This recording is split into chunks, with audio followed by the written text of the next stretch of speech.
Today I would like to show you how to perform an oil change on a 2003 Jeep Liberty. You will have to do an oil change on your vehicle every 3,000 to 5,000 miles. It's very important because if neglected, the oil will coagulate over time and eventually lose its lubrication properties, which will cause the engine to seize. Here's what you will need. A socket or box wrench set in order to remove the oil drain plug, which is a hex bolt, varying in size depending on the vehicle. You will need an oil filter wrench that fits your oil filter to remove it. An oil catch pan to catch the oil that pours out of the oil pan on the vehicle after the drain plug and old filter is removed. You will also need a funnel for adding the new oil to the engine, and a rag for cleaning any oil that might spill. Another thing that you might want to have is an absorbent drip mat to protect the surface underneath the vehicle. And you may also need ramps to raise the vehicle higher off the ground in case your vehicle is too low to work underneath to access the drain plug and filter, but I don't need it since my vehicle is high off the ground. So we have all the equipment that we need here. Now it's time to get the oil filter and the oil. Here I am at the local auto parts store to buy the oil and oil filter, and you want to look for a reference guide to find the filter that you need for your vehicle. It should be right by the oil filters, but if you can't find it, just ask your employee to help. This book is organized by the make, model, engine and year of your vehicle. Once you have located your specific vehicle, in my case a 2003 Jeep Liberty with a V6 engine, you choose which company oil filter you want. For this application I'll choose the OEM, Original Equipment Manufacturer filter, which is right here, and you'll find it on the shelf, and then you can proceed to select your oil.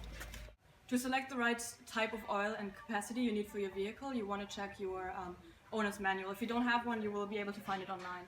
In my case, I need a 5-quart 5W30. These numbers describe the viscosity, so make sure to select the right ones.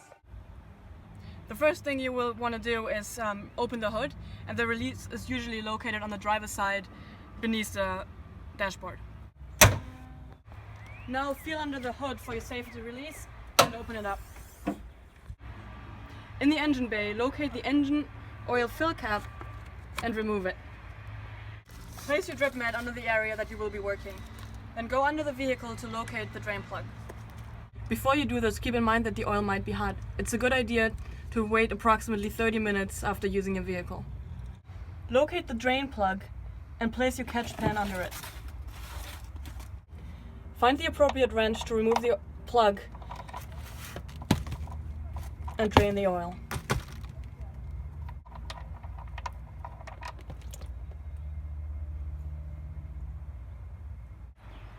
While the oil is draining, consult the owner's manual for the location of the oil filter.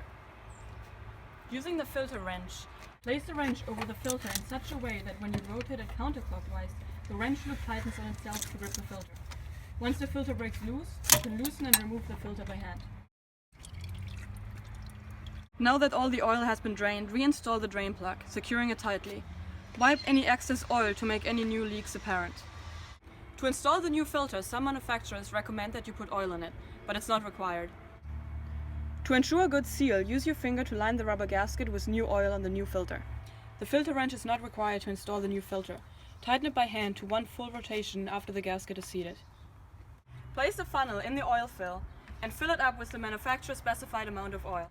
In my case, it's 5 quarts, which is the entire container. Once filled, locate the oil dipstick to verify that the reservoir level is filled to the correct amount. Remove the dipstick, wipe the oil with the rag, and reinsert fully. Remove the dipstick again to get an accurate reading. The bottom of the dipstick has an indicator which describes the proper level. Add more oil if required, but take care not to overfill it. Once the oil level is good, put the cap back on, securing it tightly by hand. Before you clean up, turn on your car and let it run for a minute or so to make sure that there are no major leaks. Check under the car and then check the dipstick again to make sure that the oil level is correct. And make sure that you dispose of the old oil by bringing it back to the store where you bought the new oil from. And you're done.